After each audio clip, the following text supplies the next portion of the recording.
You're listening to the world-famous White Roof Radio, Woofcast number 668, recorded May 19th, 2020. Brought to you by CravenSpeed.com, MotoringStripes.com, and OutMotoring.com. Mini performance, speed, and style. It's OutMotoring.com.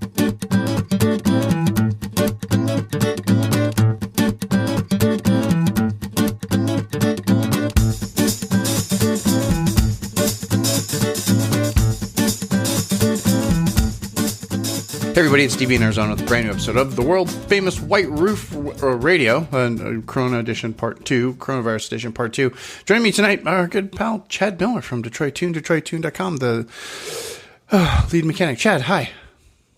Hi, Don. And it's not too often that me and Don get to just experience each other alone. I think this is like the second or third time ever. Yeah, it's very rare that it's just the two of us. And normally we got the sexiness of the Todd, in the background as well. But, tonight is just a duo. Exactly. Todd's currently busy wrapping a Lincoln, an old, really cool Lincoln Town Car, all chrome, convertible. It's going to be pretty dope when it's done. That's a MotoringStripes.com thing. Gabe is minute by minute. It's a dog issue or a kid issue. We're not sure. Or, he's just too busy building his Porsche. He could be sick again. You never know. You never know. Maybe he got coronavirus again. Again. That'd be Gabe's luck. I don't think so. I know that there's a lot of people that are like, it's real, it's not real, it's whatever. But the people that have had it have said it's not very nice, and I don't wish this on anybody. So hopefully everyone's out there staying safe. I was watching something on TV, somebody who at least got tested for it, and I don't even want to be tested. Looks like they stick a metal stick into your brain. I don't want that. That doesn't look. It's just a gigantic Q-tip down your throat. That doesn't look fun. Yeah, but they go down your throat through your nose. It's like, no, no, thank you. It's okay. Yeah, we're not going to talk about that. We're not going to talk about how to get tested for coronavirus. What we're going to talk about? We're going to talk about Mini Cooper stuff. We're going to talk about car stuff tonight. We really are. I swear to God, we are. Yep. If you want to listen to Chad and I not talk about car stuff, go check out this week's episode of Black Roof Radio. It's up. It's over there now. You can go get that. Patreon.com/Black Roof Radio. And that is Chad and I not talking about car stuff. There may have been a bomb in there somewhere. I don't know. I don't even remember saying Chad it, but dropped Don said I did. So anyway, good times over there. This one, we're actually going to talk about car stuff. So Chad's going to give us some tips because I was talking before the show how, and you guys have probably seen this on Twitter, and you guys are probably experiencing it yourself, how I haven't had to put gas in my car since like the middle of March. And here we are in the middle of May. And gas is so cheap right now. Well, gas is cheap because I'm not the only one not putting gas in my car. So Chad, premium here, I think in Michigan was like $225. Regular's $211, so premium's got to be like $250 for us. So Chad's going to go through a couple things about long-term storage of a car. We're going to talk about gasoline. We'll talk about batteries. We'll talk about your tires. We're going to talk about all that stuff. And then Chad and I also, we want to take a minute because recently, we're going to do this first. We want to talk about why the R50 is the best Mini ever. Right. You guys can add us all you want, but Chad and I are right. We're going to get into that here, and we're going to talk about car stuff. I swear to God, we are. We're going to talk about that. I can say this in one sentence, why the R50 was best, okay? So you can drive a slow car fast, but you can't drive a fast car slow. You can't drive a fast car slow. Boom. Right? That's it's it. Just the way it is. We're going to get into that here in just a minute. Before we do, let's remind you guys about the fine sponsors here underneath the white roof. Our boys over at OutMotoring. They're still rocking. They're still rolling. You're probably buying all the things from them already anyway, but keep doing it. You still got to have your car clean. You get the extra time from your commute. I know you guys don't have extra time because everybody's working. Hopefully you're working. And if you are, great.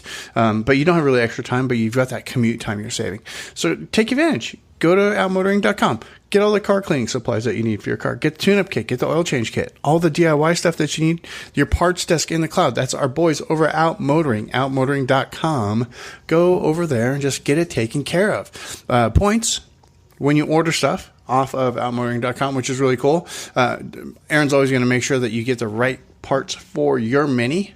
right? If you belong to a mini club, if you're planning maybe for 2021, you're planning some kind of a mini event like the Dragon or something, and you're looking for a little bit of support, just shoot Aaron a message. He always helps out if you're doing something club related.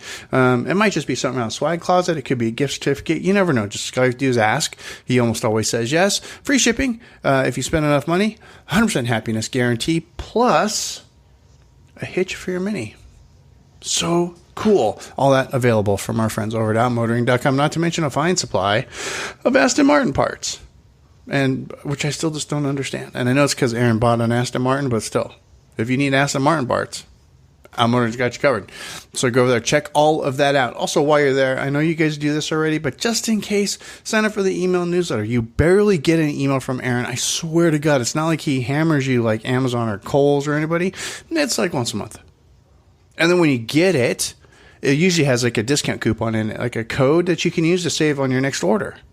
So it pays to sign up for the newsletter. It's super simple. It's a big box right there on the homepage. Just sign up. Done and done. And then follow him on the socials because Aaron's got the best Mini Cooper posts too. Follow him on Twitter. Follow him on Instagram. Don't forget, OutMotoring.com. Just do it. OutMotoring.com. Good show. Yeah, OutMotoring.com. Mini Performance Speed and Side Mirror Cap Gen 1. Gen 1 Union Jack left. OutMotoring.com. Because Gen 1 cars rule. So the R50 done. I know the R50. Chad, I know you have an affinity for the Gen 1 cars. I know you do. Oh yeah, I mean, I've got a couple. I mean, I don't hate the Gen 2 cars. They require a little bit of extra, love. Sure.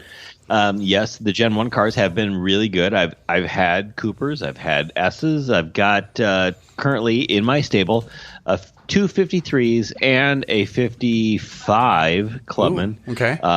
That I actually own. Okay.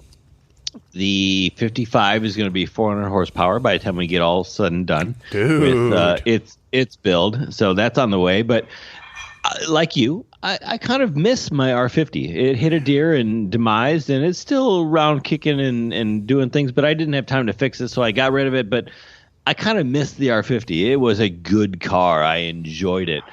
And when I said you can drive a slow car fast, but a fast car slow, you could get that R50 and you could go into a corner and you could plant the gas because that's what you want. You were thinking in your head, I've got to go, and you just put the floor down, and the car's only going to do exactly what it wants to do. Yep. Because that's all it's got. It's all it's got. But all of a sudden, you're driving a Lamborghini, and that's a really fast car. We all know that Lamborghinis are fast cars, but you press the gas, and next thing you know, you're like, oh, it's way more than I wanted to because you went to the floor. You're in and the next wall. thing you know, you're looking at the headlights of the guy behind you because you spun out.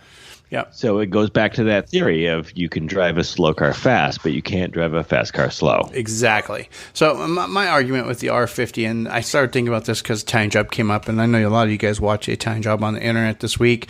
I know a lot of us were there at the premiere back in 2003 when that first came out, and that's when we all got our first taste of doing mini club stuff, right? And that was in our R50s and our R53s. But the R50, just if you look at the R50, and this is going to be this week's show image because I'm just going to use a picture of Roxy because, well, duh. But the front end is just the whole shape with the 5 stars. It's just something that's really just nice about it. It's just visually appealing. I like the R50 better than the R53 myself. The hood on the R53 always kind of threw me off just a little bit, But the R50, just saying. They were both very nice. They were both very nice. I will say that. But the R50 did have a aerodynamicness to it, and how the headlights kind of popped off the hood was very distinct for that particular car. Yeah. So I do like that. But the R53 had the hood scoop, kind of had that aggressiveness, that bulldog feel that they were going for with those cars. Yeah. But yeah, when you put the two next to each other, the R50 looks a little more sleek, a little more aerodynamic, a little more like fun. Here's my little pop-up headlights, kind of Porsche-ish, if you will. I don't know, maybe. Yeah. And where the R50, or the 53 had a little more of a flat face, but it had the hood scoop that kind of said, "Hey, accentuate me, really make me feel like I'm doing something." And I feel that those owners have always done those things with those cars. And, where you've seen bigger hood scoops and you've seen things, accentuated on those cars where the R50s are a little more like, hey, my hood's really nice and polished. We're going to make it look really good. I'm not necessarily going for full out horsepower. So. Right. And then also, too, if you go back to that first generation of the Mini, once you get past the first and second year build issues that came up, like the locks that fell apart and didn't work, and the bad leather on the steering wheels and the seats, or the door latches, or the minor production things, once they got those sorted out, this car was actually a premium car. I would say that the first generation car was way more premium than the second generation car. I would say so too. I mean, they had a lot of that early stuff figured out really, really early. I mean, theoretically, the car came out in 2001 in Europe, but they kind of launched a lot of things. And even by 2002, it was here in the U.S., but literally by very early 2003, they had reevaluated a lot of problems and fixed those things. So if you really, really, really think about it, there was the facelift in 2005. So there could have really been a pre-facelift in 2003 where they had fixed a lot of little problems, things that they knew that were going to be like, hey, we got to fix this. This door handle keeps rubbing off, or this little problem here, or that little problem there. So literally, to me, in my mind, the cars kind of started in that early 2003 time set, because a lot of those early 2000 cars did have some very interesting issues. Not that they were a bad car, but they kind of fixed a lot of those things really right away. So, yeah, I agree 100%. That was kind of my feeling, and I was glad I bought my car when I did. It really had gotten to that next point, and I'm still happy with my car today. Here it is 20 years later, ish, almost 20 years later. I'm still in love with my car to this day. I would still be driving Roxy if she didn't end up in a junkyard somewhere. Right? Just the way that car feels. Yeah. The Roadster's nice. Now, I like my Roadster, but the Roadster lacks that. And every Mini that I've driven after I've driven the R50, they all seem to lack that tossability that the R50 and the R53 had, where with the R50 and the R53, you could just go and you just pitch it into a corner and hit the gas, like you said, and boom, off you go. Right? You needed to do anything. There is that. You needed third gear at 75 miles an hour. Okay, no problem. Do it. Right? And you were gone. Right? Yep. And that's just one of those things. It doesn't feel like the newer cars do as well. And that when you do it, it feels more pedestrian. Just as like, yeah, whatever. That's boring. That's fine. You can do that. I don't care. Whereas the first gen cars would be like, yeah, let's go. Come on. Woohoo. Right? And that's part of what I've kind of said throughout my lifetime and with the company and, through White Roof Radio, is there is a certain amount of, the Gen 1 cars were A and the Gen 2 cars are kind of B, and the Gen 3 cars are like, well, okay, we're really into C now.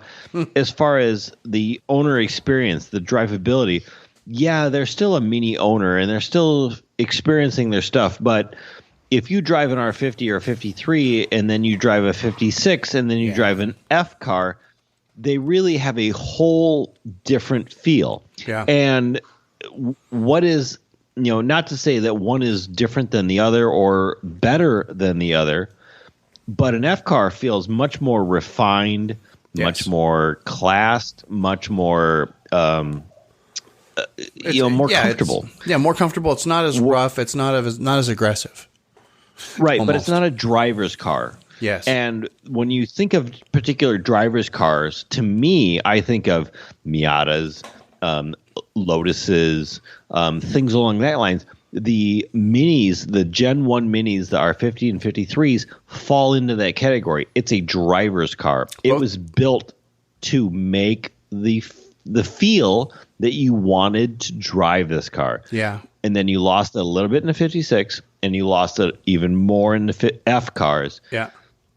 But it's not bad. It's just different. That's true. And that's what is different between the cars. Yeah, something I think a lot of people forget is the first generation cars. Both of them were ranked very high, and Motor Trend always has their best handling cars, their skid pad tests, right? Or at least they used to. I don't know if they still do or not.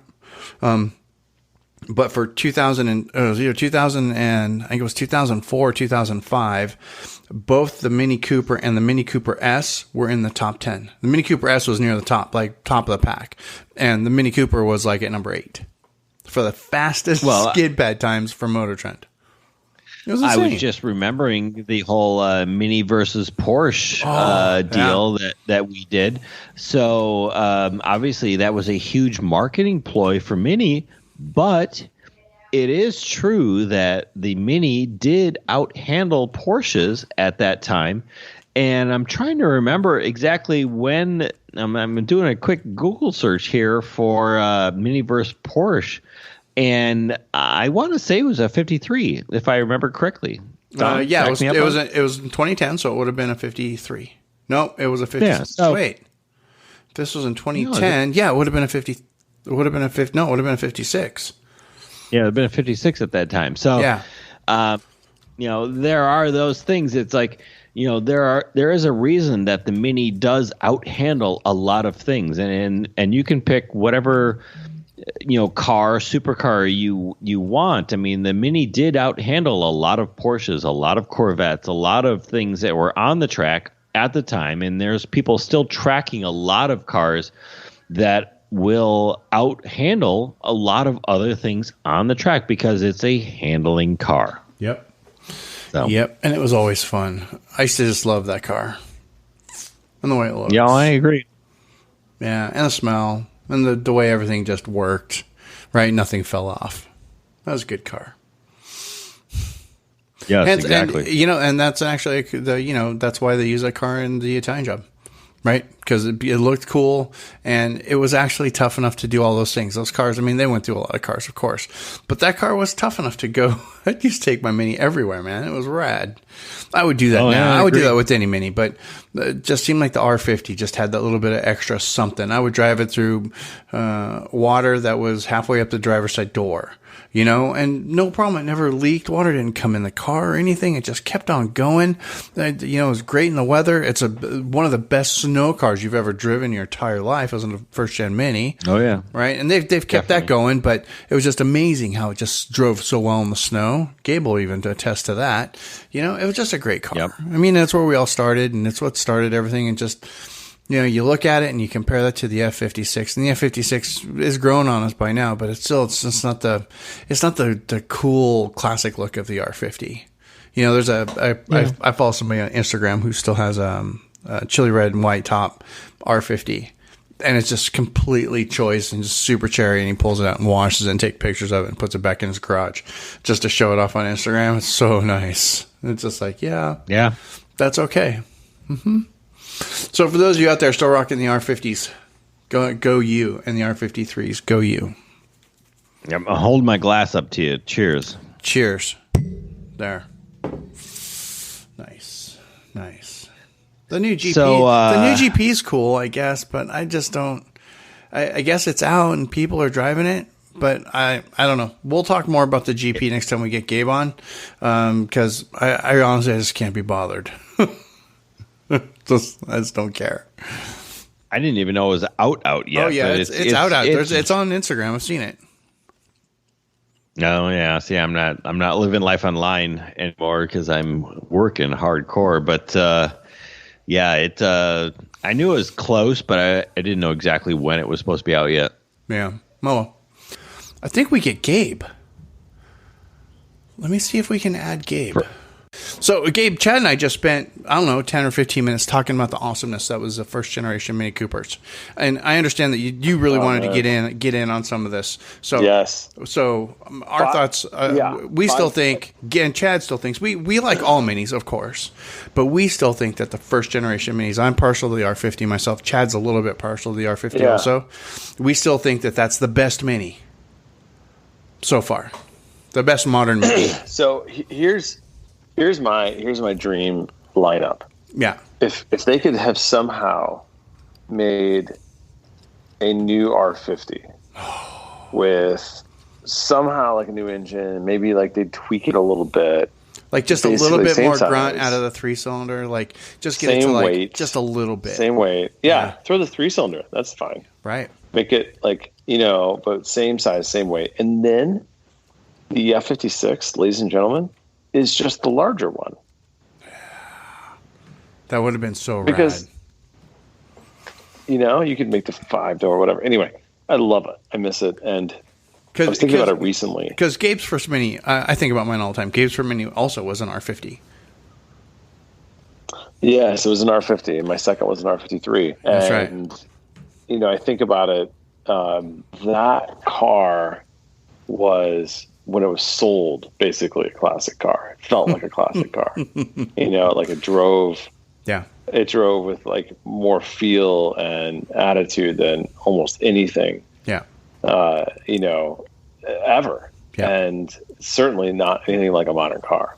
No. And so when that ended, there was a new car, and it was fine. It was better in a lot of ways, and then it wasn't better at all. And then now there's even a newer car that's better, and yada yada yada. But there's this rawness, there's this sort of basically imperfection that made that car so perfect. Yes, but it was an imperfection that wasn't like problematic. It didn't cause any problems. It didn't cause any issues. It was just it just wasn't perfect. Yeah. Yeah, but I guess to that point, it wasn't like tragically flawed, like another generation. I mean, I think that's it's like it was pretty solid. I mean, it was a Chrysler 4-cylinder. Yep. Chad can talk about this more than I can. It was had an engine out of a Dodge Neon. It rusted out the door sills, but you know what? What English car doesn't, I guess. And then it was faster on the track than it was faster on the track than just about anything. I would take mine to the track. I could keep up with anything on a track, on a road course. Well, I'll say this: I did a fair amount of track driving with that car. The F56 was definitely faster, like quite faster. Sure, but I'll tell you kind of don't care. Like in the R50 or R53, like the noise it's making, the feeling you're getting, like. The interaction and like the interactivity you have with that car, like you don't care how fast you're going. Right. I mean, you're going fast enough. Yes, I agree. Yes, exactly. Chad said it best. It's, you could drive a slow. You have to when you drive an R50. It's the art of driving a slow car fast. You become a better driver overall because of it. I agree 100%. And then there's the appearance, right, Gabe? Yeah, it's great. I think the thing is that car stands up in every possible way except for one thing. Controversial. Uh-oh. The belt line is too low. Belt line on the R50 and on the first generation cars, I would have to agree, is a little bit low, especially if I'm looking at a picture of Roxy right now and a picture of Todd's JCW, right? And the belt line on the F with car, our current. Yeah, the way our current eyes work with these new cars, just feels a little low. Yeah, okay. Otherwise, it's amazing. Yeah. And you put some big wheels on it and you forget about it. Yeah, exactly. Well, you and the big wheels, but yeah, exactly. I still like the 5 stars, but that's just because I like 5 stars. The 5 stars, my favorite of all time, the bridge spoke. Bridge spoke's still the best. I just saw a pair of those go for sale 16s. I saw a set of those going for sale on Facebook recently. They had no idea what they had. And it's just like, if I had the money, I would have bought them and put them on the register. So it's funny. I'm going to buy my friend's parcel shelf. He doesn't want it. He's somebody's got a partial, like $50 for it. He's got a partial shelf? Wow. Yeah. So I'm buying it because I figure at some point I'm going to have another one of those cars. You're going to have an R50 or an R53 again? Yeah, I'm just going to collect them. All right. I mean, in the front yard or the backyard, I don't know. Somewhere. But parked on the street. I saw an R50 recently, 2005. I was telling Chad, 2005 R50 on Facebook or Craigslist or OfferUp or something. It was like $4,500, had 100,000 miles on it. It was like brand new. Wow. Should have got it. I miss that car every day. I mean, I love the Roadster. Yeah. Don't get me wrong when I drive it. I love that car. It's a great car. For an R car. It's nice for an R56 or the R59. It's nice, but the R53 though, man, just, I don't know. It was just better. Gabe, thanks for the few minutes to join us and tell us how much better the R50 was than any other car ever built on the planet ever. Even Porsches. You know, I have an entire article written on Motoring File about the R50 being the best, most purely designed Mini of all time. I can't wait till it gets published, and we'll have to talk about that again in more detail when we have time. I think I wrote it 5 years ago. All right, see you guys. Thanks, Gabe. Good night. Bye. Let's talk more about car stuff. Let's remind you guys about our other fine sponsor here underneath the white roof, our boys over at CravenSpeed, CravenSpeed.com. Go over there and check them out while you've got cars in the driveway. You're doing work on them. The nice thing about CravenSpeed is it's not just Mini Cooper parts. Right? You get Mini Cooper parts from CravenSpeed. You've already done that. You've got all the good CravenSpeed parts on your car. Now go check your wife's car, your daughter's car, your husband's car, your girlfriend's car, your kids' cars. Go see what brand they've got. Go over to CravenSpeed. At the very least, you can get them a Gemini phone mount, so they don't have to be an animal and hold their phone while they drive in their car. Right? You can get them shorty antennas. All this really cool stuff. All you have to do is select the make, select the model, and select the model year to find out what CravenSpeed makes for your car. Or, it's really, really rad. Of course, if you've got the Mini Cooper and you're new, because I don't know, you haven't listened to the show in a long time, you're going to click over and you're just going to choose Mini. And you're going to say, oh, we're going to choose Mini Cooper. And we're going to say R50. Let's go see what Craven's got for the R50. You know what you want for the R50 is you want the CravenSpeed short shift kit for sure. So you can go over, you get the short shift kit, rear wiper delete, all kinds of stuff. GoPro mount. Now I'm distracted. Shift knobs, and all that kind of stuff. If you get an R53, of course, you're going to want to get the pulley from CravenSpeed as well. I want you to click over CravenSpeed.com. Check them all out. If you place an order with Craven, this is a really cool part. Make sure you leave a message there that says, thanks for supporting White Roof Radio. We really appreciate that. So do they. They, of course, are boys over at CravenSpeed, CravenSpeed.com. Perfect. As we mentioned before, okay, we've gushed about the R50. It's out of my system, I think, mostly. I've got pictures. Never. You're right, Chad. Never. I suffer from a condition because I'm a bicycle enthusiast. I suffer from a condition. Brian Dallas could corroborate with this. It's called N+1, where N is how many you currently have, and then obviously +1. There's always room for one more. And I am so close to that with Minis. So close to that. If I needed a second car, I would love to have an R50 again. That's all I'm saying. Anyway, we have to go on. Chad and I also want to talk about cars. We're going to talk about cars. I don't know about you guys, but me personally, I was driving. I'll tell you how I was driving. I drive 20 miles a day, 3 times a week, 150 miles a week is what I used to drive up until the craziness started. And I went from driving 150 miles a week to driving 10 or 15 miles a week, if that. Exactly. Right? It's actually been less. This week I'm going to end up driving like 5 miles, maybe. Last week I think I didn't drive at all. My car didn't drive at all, or drove like 2 miles. So, and someone made a comment, and I forgot who it was, and if it was you, thanks for the comment on Instagram about we should talk to Chad about what could happen leaving your car sitting with no fuel in the tank, for example. And what kind of stuff should we be doing now that we're not using our cars as often? We're not driving it for an hour a day. What kind of things do we need to look at and take care of, Chad? Well, there's so many things to cover, and I'm going to just kind of spew all of this kind of out because it kind of relates back to a storage thing, and then we can kind of talk about all of this. But like, if your car doesn't have any gas in it right now, you should go fill up. Why? Because A, it gets you out of the house for a second, at least, if nothing. But be safe. Wear some gloves, because you should always wear gloves when you're filling gas anyways. But wear some gloves, wear a mask, stay away from people, don't do anything you're not supposed to do. Fill up with the gas because A, it's cheap, and B, you need to put fresh gas in your car. Okay. Gas only lasts so long, and there are some people that say, hey, 2-3 months, and there's some people that say 6 months. I'm not here to argue that point, but yes, gas does have a expiration date per se at some point. So, Don, you haven't driven your car a lot. Maybe it's got a quarter tank right now. You should put a full tank of gas in that car right now because, you haven't really driven it since March and you've used all of that old gas. So now you're going to fill it with 3/4 of a tank of fresh gas. Yeah. And that will mix with that little bit of old gas and it's going to be just fine. But if you haven't driven your car in 3 months and it's got a full tank of gas, that gas is going to kind of be a little bit stale. So what does that mean? Your car's going to start. It's going to do what it should. But don't just go out and beat on this car like a raped ape and just be like, hey, it's going to perform. It's going to do what it wants. It will, but you could possibly do damage to the engine because the gas is not doing exactly what it should be doing. More like do 4 hours on the freeway at a steady speed just to burn the fuel off. Don't do anything crazy.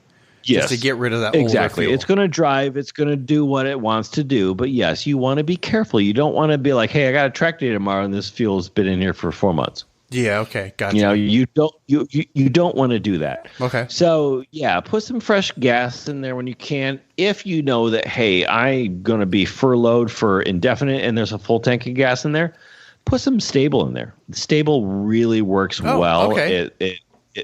It works great for gas. It works well for the stabilization of it. It keeps the octane up, all of those things. And it's cheap.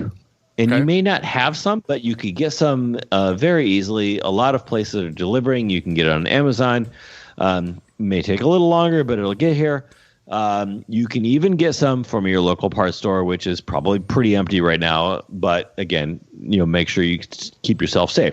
So put some STA-bil in there. It will help work really, really well. That's STABIL. For those of you who are wondering. Yes. And that's what we put in all of our cars that we store every year when they come in with a full tank of gas, and we put that STA-bil in there before they are put away on a battery tender to make sure that they're stable and good for the rest of the year. We never have problems after using it. Oh, okay. So I just said, put your car on a charger. So, okay, so Don, you're driving your car a little bit, but your car, especially. I'm not driving it enough. I know I'm not driving it enough to get any serious juice into the battery because there's been a couple of times where I've just sat parked waiting for a curbside service thing to happen, and I had the music on, and after maybe a minute, I got the low battery warning light already. And I went, oh, crap, okay. Right, exactly. So all of these Gen 2 owners, that's the R56, R55, 57, 58, 59, 60, 61 cars. Right. Those are all very battery dependent, okay? They're doing things that you don't even know they're doing when you let that car sit for a day and a half or after 15 minutes of driving or after an hour and a half of driving. All of those things. The car is venting things, it's opening things, it's doing stuff that you don't even know. That takes power. Right. Okay.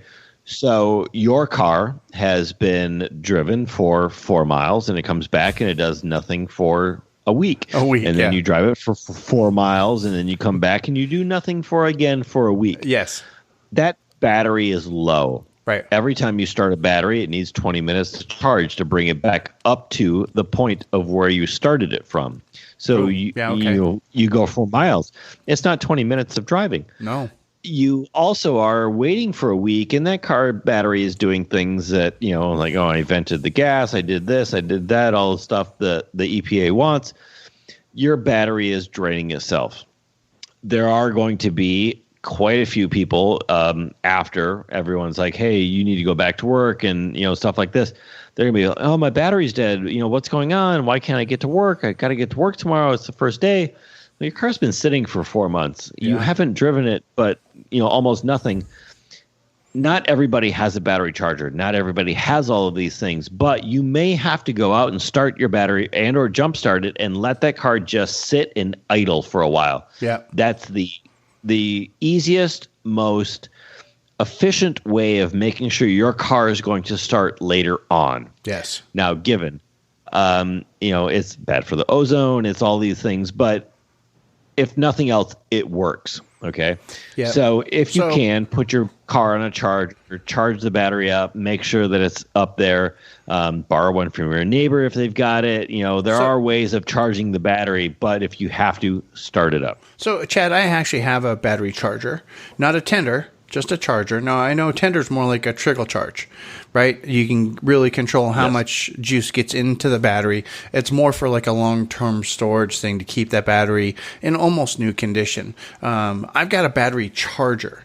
Now, should I not use the battery charger if my car still starts, or should I maybe think about putting the battery charger on like overnight one night just to kind of boost it back up again? Or should I just take it out for a half an hour drive?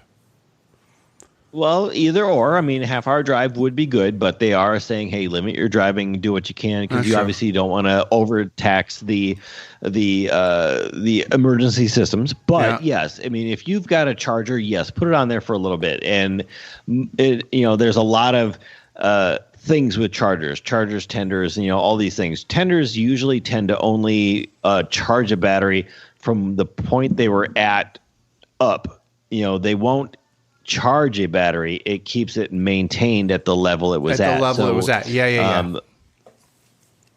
Right. So we use a very inefficient or a very efficient, very cheap battery tender from Harbor Freight. It's $9, but it's what they call a float charger. Okay. That float charger keeps your battery at where it's at. But when we put cars away, we use our really expensive battery charger to bring the battery up to full charge, and then we put the tender on it, then you put it on the tender, or the float charger to keep it at where it's supposed to be. Right. Now, again, it's $9. It's perfect. It's a great price for what we need to do with everything, but it doesn't actually charge the battery. Now, if you have what they call a battery tender, and again, you probably have seen the battery tender logo and things like that. That will actually charge the thing up and keep it at the level of where it's supposed to be, and it's fully automatic. Oh, okay? Nice. Okay. So when you're saying you have a battery charger, okay, yes, it's probably going to have some type of automatic systems to it, but it's going to have variable voltage and things like that will allow you to charge the battery at, say, a 2 amp or a 6 amp or a 12 amp or a really low amp. And those will all kind of tell you like, hey, this is a trickle charge, or this is a low amperage, or this is a I need to start the car amperage type of thing. And you really can't go wrong per se in some of the aspects. So, you hook it up and you plug it in and maybe you only charge it for 4 hours. It's going to be much better than what it was. Some battery chargers will automatically turn off. Some won't. Some will automatically go back to a trickle charge. Some won't. But you gotta kind of, there will be gauges. There'll be a lot of things, but like put it on for something. You do what you feel is comfortable. Okay. Realistically, even if you put it on for a high amperage for a long term, you probably won't have any problems, unless the battery is already really charged and it starts to overcharge it or something like that. But most things have some type of safeguard in place that will allow it to do it. But maybe, we all have smartphones. Be like, hey, Saturday afternoon, I'm going to put the battery charger on there for 4 hours. You know what? That's a great idea.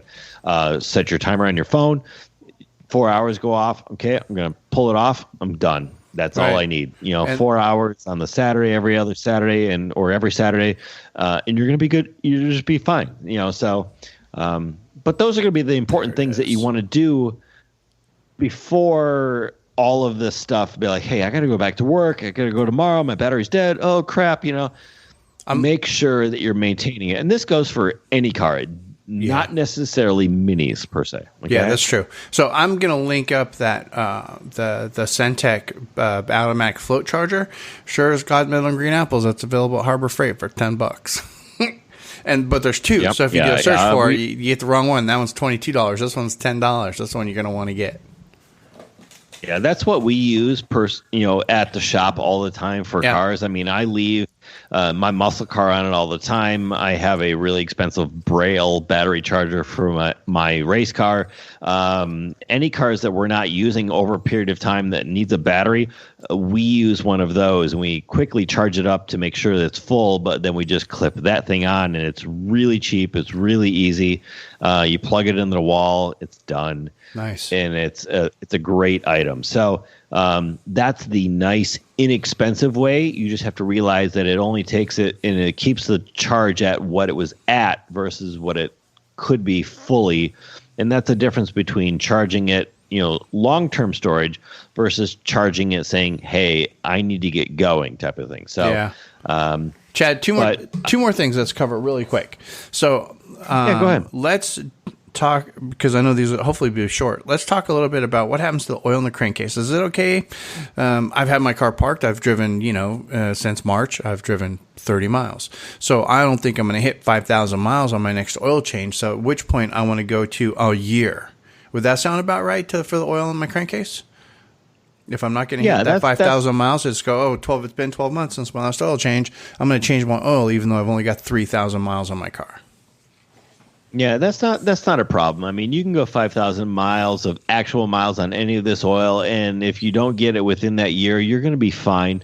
I mean, yes, theoretically, you want to change this oil as often as you can, sure. But as long as it's full and you're doing what you should, again, maybe you haven't driven your car for a month. The first time you start it, don't just rev it or what we call around the shop piss rev it. Just start it up. Let the car do what it wants to and wait 30 seconds to a minute to 2-3 minutes until you really start driving it hard, or even like rev it up a couple times. Let that idle do its thing. The car knows exactly what it wants to do with its oil as long as you have full oil in there. Got it. Now, with that being said, if you're storing your car, it's always best to store it with fresh oil than old oil, because all of those contaminants are in oil. But obviously, this whole pandemic thing, we didn't really have the choice to be like, you know what, I'm going to change the oil because I don't really know when this is going to end. Hey, It doesn't matter. You've got oil in the car, start it up, let it do its thing. You're fine. Yeah, I was lucky I had an oil change right before. And then my last question concerning the car just sitting for a long period of time is, are our tires going to be okay? Should we drive our cars around the block just to make sure they don't square out or something? Should we put our car on jacks? Or should we not worry about it because tires will be fine for up to 6 months or a year or whatever? Yeah, overall, the tires are going to be fine is a quick, short answer. But, a quick, around the block, hey, that's going to be fine. That lubricates everything within the car, all of the axles, the wheel bearings, everything. It moves things around. It gets the oil hot. It gets the car hot. It allows things to expand and contract the way that it should, and it makes the tires feel. But modern day tires are not going to flat spot the way the old bias ply tires used to, and even in 90s technology and stuff. You really don't have flat spotting problems like you used to way back in the day. Nowadays, except in long terms. So a 2-month storage, you might have a small flat spot, but that flat spot is going to get rid of itself very quickly. You're not really going to notice it overall, especially with a good name brand tire. Now you've got some cheap China tire that's not really ideal. You might experience it a little bit more, but it's not going to be like the old tires where like, wow, man, I can feel that flat spot. It's just out of balance. It's horrible. Tire technology has really stepped up a long way in what it used to be. So, and most of us are keeping our cars clean. You didn't put your car away after it just mud bogged itself, and all that the dirt has sucked all the oils out of the tire stuff. So, overall, you're going to be fine. Definitely check your tire pressures. Again, we started this pandemic in March, and now it's May for a lot of people. So could be a 20 temperature difference. Oh, yeah, at least maybe more. Except in Michigan, where we are still in Arctic temperatures, and Zeke is still getting snow. Zeke is still getting snow? Is he really? Oh, my God. Zika snow last week, if I do remember correctly. That's insane. In fact, he posted today. He goes, "Yeah, I live in the north." So, yeah, check your tire pressures because temperature does affect them no matter what happens. So, we're actually supposed to be in the 80s, which I'm really hoping for. And Don's like, yeah, we're in the 120s already. It's 100 degrees in Phoenix. It's May. It's late spring in Arizona. It's beautiful. It's 100 degrees. We love it here. Chad, that was all great information, and we really appreciate that. That was so awesome. Thank you so much.